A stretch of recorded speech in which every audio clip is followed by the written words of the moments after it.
Please do subscribe to Prajabheri News Channel.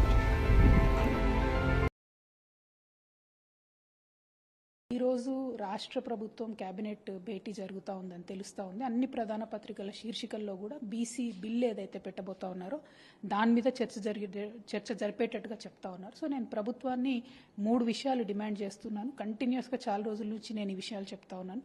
ఎందుకంటే నేను గత సంవత్సరన్నర కాలంగా అనేక మంది బీసీ సంఘ నాయకులతో ప్రత్యేకించి పోయిన 3 నెలల్లో దాదాపుగా వేలాది మంది బీసీ నాయకుల్ని, బీసీ మహిళల్ని, బీసీ విద్యార్థుల్ని, ఉద్యోగుల్ని కలిసినటువంటి వ్యక్తిగా చెప్తా ఉన్నాను.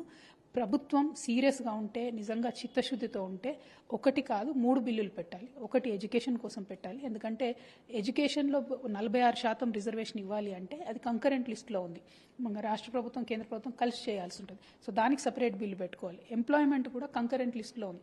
అంటే రాష్ట్రం కూడా బిల్లులు మీద చట్టాలు చేయొచ్చు, ఈ అంశం మీద చట్టం చేయొచ్చు, ఉద్యోగాల మీద కేంద్రం కూడా చట్టం చేయొచ్చు. కాబట్టి దాన్ని సపరేట్గా పెట్టాలి.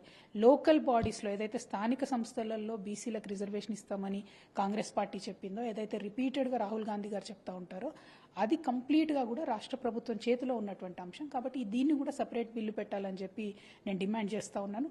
ఇదివరకు కేసీఆర్ గారు ఉన్నప్పుడు 50% మహిళలకు అర్బన్ లోకల్ బాడీస్ అంటే మున్సిపాలిటీస్లో రిజర్వేషన్ ఇచ్చినప్పుడు కూడా మనం రాష్ట్రంలోనే చేయడం జరిగింది. దానికి సంపూర్ణంగా హక్కులు ఉన్నాయి. కేంద్ర ప్రభుత్వం కూడా ఇది కంప్లీట్గా రాష్ట్రాలకు సంబంధించిన అంశం అని చెప్తుంది.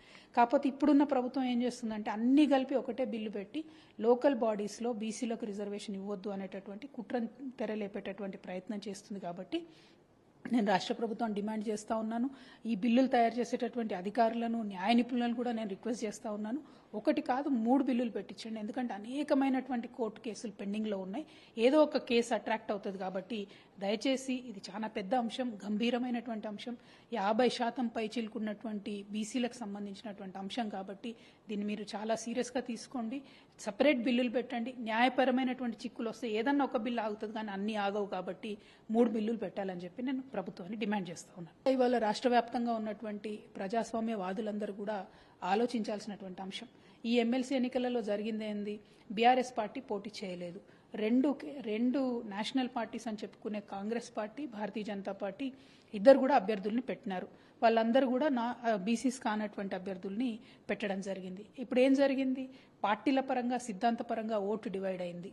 కాబట్టి ఒక్క బీసీ అభ్యర్థి కూడా ఎన్నుకొని రాలేదు.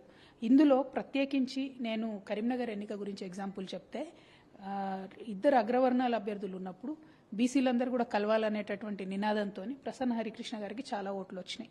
కానీ ఆ ఓటు ఆయనను గెలిపించేటట్టు రాలేదు. సో ఈ అంశాన్ని దయచేసి బీసీ బిడ్డలు అర్థం చేసుకోవాలి. ఈ అంశాన్ని ప్రజాస్వామ్యవాదులు అర్థం చేసుకోవాలి.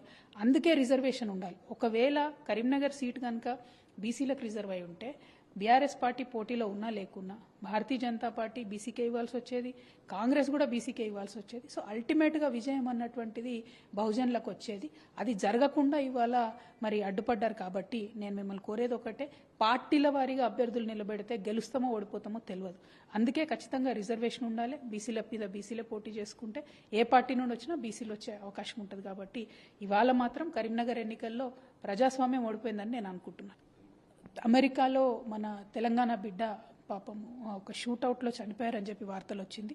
ఆ కుటుంబానికి తప్పకుండా ధైర్యంగా ఉండాలని చెప్పి నేను కోరుకుంటా ఉన్నాను. ఎందుకంటే రాష్ట్ర కేంద్ర ప్రభుత్వాలతోని అవసరమైతే బీఆర్ఎస్ పార్టీ తరఫు నుంచి కూడా మాట్లాడి అక్కడ ఏమన్నా ఛాలెంజెస్ ఉంటే ఆ బాడీని ఇండియాకి తెచ్చేంత వరకు కూడా మేము మీతో నిలబడి ఉంటామని చెప్పి మాట ఇస్తూ ఉన్నాము. ప్రత్యేకించి external affairs ministry, Bharatiya Janata party కొంచెం ఫాస్ట్గా ప్రాసెస్ చేసి ఆ బిడ్డను కుటుంబం దగ్గర చేర్చాలని చెప్పి నేను కోరుతూ, ఆ కుటుంబం అంతా కూడా బాగుండాలని చెప్పి నేను మనస్ఫూర్తిగా ప్రార్థన చేస్తున్నాను.